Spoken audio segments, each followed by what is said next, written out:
Good morning, students. Welcome back to the class of National Income Accounting. We have already studied about two methods of calculation of national income, and we will discuss about the third method, that is the last method of estimation of national income, that is expenditure method. We will be discussing steps involved in calculation of national income by expenditure method. What are the precautions we should consider while calculating national income by expenditure method? We will discuss numerical based on expenditure method, and in this video we are going to discuss about all the three methods. We will just reconcile all the three methods, that are value added method, income method and expenditure method of calculation of national income, and we will discuss treatment of few items while estimation of national income and domestic income. Students, do you remember three phases of circular flow of income? That were production phase, income phase and expenditure phase. And on the basis of that expenditure phase of circular flow of income, we have the third method of estimation of national income, that is expenditure method. In expenditure phase of circular flow of income, households were spending their income to purchase goods and services, and they're satisfying their wants. And factor income are spent on purchase of final goods and services by the household, that is known as consumption expenditure. And when producers buy final goods, that is known as investment expenditure. So students, we will proceed further now. In expenditure method of estimation of national income,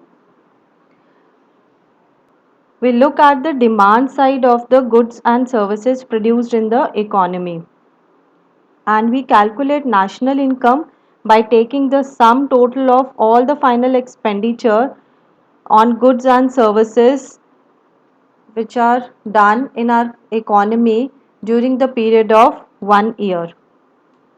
So we can say that according to expenditure method, final expenditure on gross domestic product is measured in an accounting year, and it is the sum total of final expenditure incurred in our economy during a period of 1 year. There are various components of final expenditure.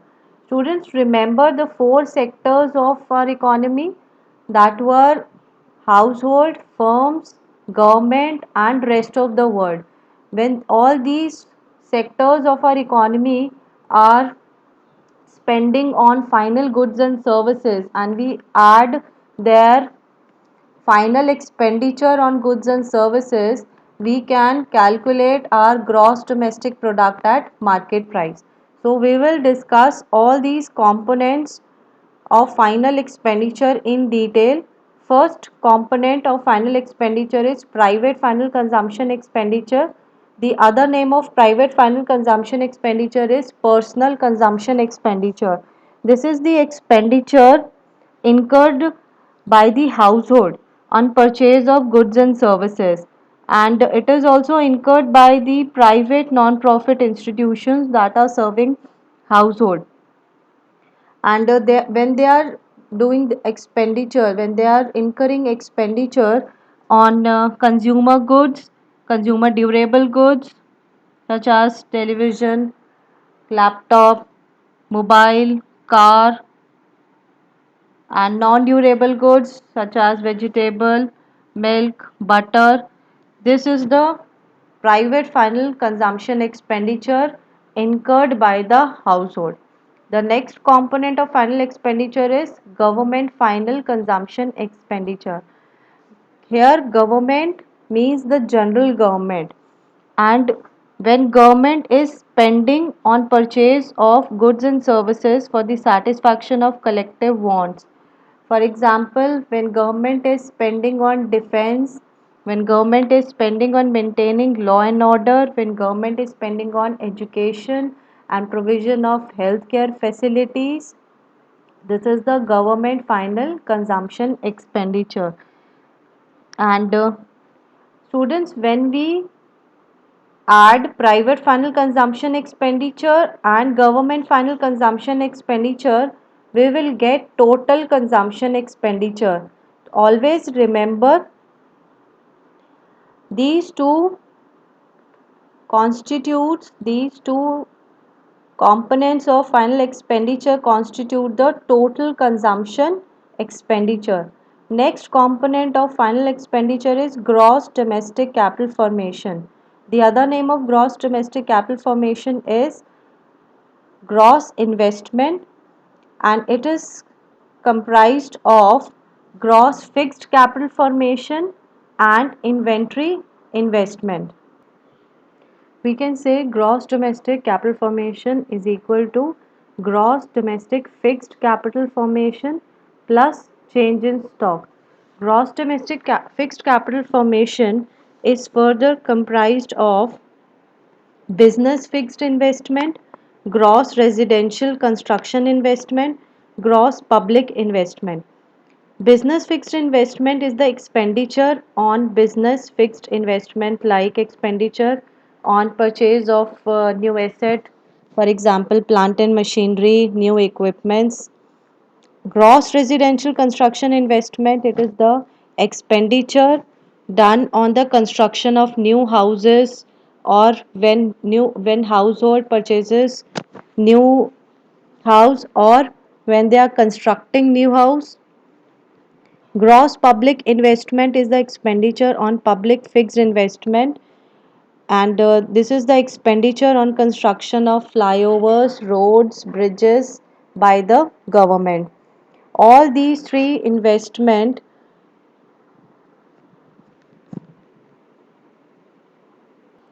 are part of gross domestic fixed capital formation. And when we add inventory investment to gross domestic fixed capital formation, we will get gross domestic capital formation. And change in stock is closing stock minus opening stock. It is the physical change in the stock of raw material or semi finished goods lying with the producers. So students, we have to add the closing stock in this, because this is the stock of the current year, and we will deduct opening stock, that was the stock of the last year. Next component of final expenditure is net export, and the net export, we can get the value of net export by export minus import. It is the difference between export and import of a country during a period of 1 year. And export is the expenditure by foreigner on purchase of our domestic goods, but import is the expenditure by resident of our country on foreign goods. So export is the part of our domestic goods, it is part of our domestic product, and imports are part of the domestic product of other countries.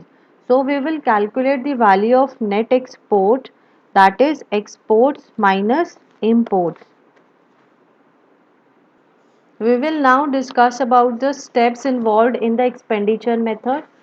First step in expenditure method is to identify all the four sectors, that are household, firms, government and rest of the world, which are incurring expenditure on final goods and services. See, we are identifying household sector, producing sector, that is firms, government sector and rest of the world. Once all the sectors are identified, we will calculate the final expenditure done by all the sectors. We will we will add all the components of final expenditure, that were private final consumption expenditure, government final consumption expenditure, gross domestic capital formation and net exports. And once we will add all the components of final expenditure, we will get gross domestic product at market price. You can see the formula, GDP MP is equals to private final expenditure plus government final consumption expenditure plus gross domestic capital formation plus net exports. When we will get gross domestic product at market price, we will deduct depreciation from GDP MP to get net domestic product at market price. We will deduct net indirect taxes NIT to get factor cost from market price to factor cost, and we will be at net domestic product at factor cost from gross domestic product at market price. When we will reach at net domestic product at factor cost, we will add net factor income from abroad in this to get our national income, that is NNP at factor cost. Next, we will discuss about the precautions which we should consider while calculation of national income by expenditure method. First precaution is expenditure on intermediate goods. It should not be included in national income because its value is already included in the value of final expenditure. So if we will include the value of intermediate goods, it will lead to the problem of double counting. So we should consider the precaution while calculation of national income, that is intermediate goods value is not included in our national income. Expenditure on transfer payments are not included in national income. We consider only factor payment. We don't consider the value of transfer payment. Expenditure on second hand goods are not included in national income because second hand goods values are already included in their year of production. Expenditure on shares and bonds are not included in national income because they are only paper claims and they do not generate or they do not lead to production of goods and services. Expenditure on own account production, they are included in national income, and imputed rent value is also included in national income. Students, now we will discuss one numerical based on expenditure method. See, I have made these lines to be very careful, to be very clear about the values, because when you will going to solve in your exams, and if you are confused in the values or if you write incorrect values in your exam, then your numerical, then your solution of numerical will be wrong. So be careful about the values of the particulars given in the question. And this is the question of calculating national income, that is NNP at factor cost you have to calculate by expenditure method. And in question, final consumption expenditure by private sector is given 350, by government sector it is given 100. Gross domestic fixed capital formation is given 70. Opening stock is 15. Closing stock is 25. Imports are given 20. Consumption of fixed capital, that is the depreciation, its value is 10. Net indirect taxes 25. Net factor income from abroad is given -5. Exports is 10. So we will proceed further with the numerical. Students, we will first calculate the value of gross domestic product at market price by adding gross final consumption expenditure by private sector 350, final consumption expenditure by government sector, that is 100. 350 plus 100 is 450. We will add gross domestic fixed capital formation, that is 70. Because fixed capital formation is given, we will add closing stock in this. Closing stock is closing stock minus opening stock. We are deducting the value of opening stock, that is 25 minus 15, 10. 450 plus 10, and we will also take the value of net exports. Export is 10 and import is 20. 10 minus 20 is minus 10, and we will get gross domestic product market price as 520. So we have to calculate net national income at factor cost. We will deduct depreciation, that is 10, consumption of fixed capital. We will deduct net indirect taxes, that is 25. We will be arriving at the value of 485, that is net domestic product at factor cost. But we have to get net national product at factor cost. We will add NFIA, net factor income from abroad, but it is given as minus 5. We will take it as minus 5. 485 minus 5 is 480. So our answer is 480. The values are given in crores, so we will write 480 crores. We will reconcile all the three methods. There are three methods of calculation of national income. First is value added method, second income method, and third is expenditure method. In case of value added method, we were calculating gross value added in primary sector, gross value added in secondary sector, gross value added in tertiary sector. We sum up all the sectors gross value added and we arrived at gross domestic product at market price. Then we deduct depreciation, that is consumption of fixed capital, and net indirect taxes from gross domestic product at market price to arrive at net domestic product at factor cost. And we will add net factor income from abroad to NDPFC so that we can arrive to our national income, that is net national product at factor cost. In case of income method, we were taking a component as compensation of employees, rent and royalty, interest, profit, mixed income. Student, you can remember this income method by INCOME. C means consumption of employees, compensation of employees, and O means operating surplus.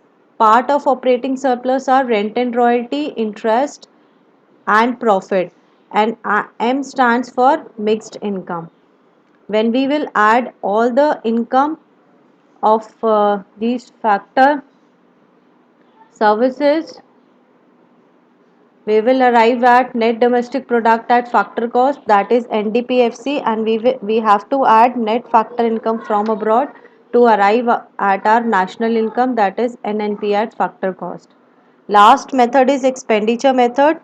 We will sum up the final expenditure done by all the sectors in our economy, that are household, firms, government, and rest of the world, and we will add private final consumption expenditure, government final consumption expenditure, gross domestic capital formation, and net export. When we will add all these, all the components of expenditure method, we will get gross domestic product at market price, and from this we will deduct our depreciation, we will deduct net indirect taxes to arrive at net domestic product at factor cost, and when in this we will add net factor income from abroad, we will arrive at our national income, that is net national product at factor cost. Now we will discuss treatment of selected items while estimating our national income. First item is purchase of vegetable by restaurant. This is an intermediate consumption.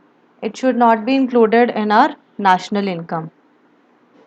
Second is construction of new house.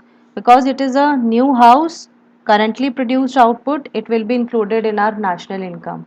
Services of owner occupied houses, it is imputed rent and it is included in national income. Wheat grown by farmer but used entirely for family consumption. This is the output that is for self consumption purpose. It is included in national income. Growing vegetables in a kitchen garden of the house, it is not included in national income because it is a non-market transaction. Services rendered by family members to each other, again it is not included in national income because it is difficult to determine the value of these kind of services. Expenses of employers on employee, this is a part of compensation of employees, it will be included in national income. Free medical facility given by the employer to employee. Again, it will be the part of compensation of employee. It is included in the national income. Commodities used in the scientific research, these are the intermediate goods, and value of intermediate goods are not included in our national income. Increase in price of stocks lying with the trader, this is a capital gain. It will not be included in national income. Allowances of member of parliament, it will be included in national income as part of compensation of employees. Rent free house given to an employee by an employer, again it is a part of compensation of employee. It will be included in national income. Payment of interest on borrowings by general government, it is a transfer payment. It will not be included in national income. Next is gift received from abroad. It is again a transfer income because no goods and services is provided in return. It will not be included in national income. Services received by Indian residents working in Russian embassy in India. Students, remember, national income consider the income of resident of our country, whether they are within the domestic territory or outside the domestic territory. So when salary is received by Indian resident, he is working in Russian embassy in India, so it will be included in national income as a part of factor income from abroad. Payment of bonus by a firm is included in national income as a part of compensation of employees. Brokerage payment on sale of shares is included in national income as it is a part of income of broker for his productive services. But buying and selling of shares are not included in our national income. Financial help to earthquake victims, it will not be included in our national income because it is a transfer income, and they are not providing any goods and services in return. So it will not be included in our national income. Now we will discuss treatment of selected items while estimating our domestic income. Remember students, domestic income is the income earned within the domestic territory of our country, whether these incomes are earned by the resident or non-resident of our country. It should be within the domestic territory of our country. First is profit earned by company in India which is owned by a non-resident. So it is within the domestic territory. So it will be included in our domestic. We will include this in our domestic income. Next is profit earned by a branch of State Bank of India in England. So it is out of our domestic territory, though it is a resident of our country, but it is outside our domestic territory. It will not be included in our domestic income because State Bank of India is located outside the domestic territory of our country. Always remember, it will consider the domestic territory, what is inside our domestic territory and what is outside our domestic territory. Next is profit earned by branches of foreign bank in India. It is within our domestic territory, so it will be included in our domestic income. Next is profit earned by resident company of India in Singapore. In Singapore, that means it is outside our domestic territory, though it will not be included in our domestic income. Compensation of employees show the president of Japan working in Japan embassy in Indian embassy is a part of Indian domestic territory. So compensation of employees to the resident of Japan working in Indian embassy, it will be part of our India's domestic income because Indian embassy is a part of India's domestic territory. Rent paid by the embassy of Japan in India to a resident Indian. Embassy of Japan here is not it's not the part of domestic territory of our country. So it will not be included in our domestic income. Old age pension given by the government, it is a transfer payment, it will not be included in our domestic income. Scholarship given by the government, again it is a transfer payment, no services are rendered uh, in return, so it will not be included in our domestic income. Consultancy fees paid to a foreign expert. Here, if foreign expert is residing within the domestic territory of India, so it will be a part of our domestic income. But if foreign expert is staying outside the domestic territory, then it will not be the part of India's domestic income. Next is factor income from it will not be included in our domestic income because it is not the part of the domestic territory of our country. Compensation of employees paid by a foreign company located in India. It is within the domestic territory of our country, so it will be included in our domestic income. Students, always remember whatever is within our domestic territory, that will be included in our domestic income, whether they are earned by the resident or they are earned by the non-resident of our country. Next is salaries to Indian residents working in Russian embassy in India. Again, Russian embassy is a part of Russia's domestic territory. It is not the part of India's domestic territory.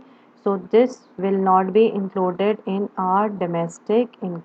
Next is remittances from non-resident Indians to their families in India. It will not be included in India's domestic income as these are the current transfers from abroad. Next, payment of salaries by an embassy located in New Delhi. An embassy located in New Delhi is not a part of India's domestic territory. Therefore, income generated by that embassy will not be part of India's domestic income. Next, dividend received by an Indian resident from a company located abroad. It will be not included in our domestic income as the income has been generated abroad. And the last is profits earned by a company located in India which is partly owned by the resident and partly owned by the profits will be included in India's domestic income as income is generated within the domestic territory of our country. So we have discussed all the treatment of following of the selected items while estimating domestic income and while estimating national income. We are through with all the methods of calculation of national income. Thank you.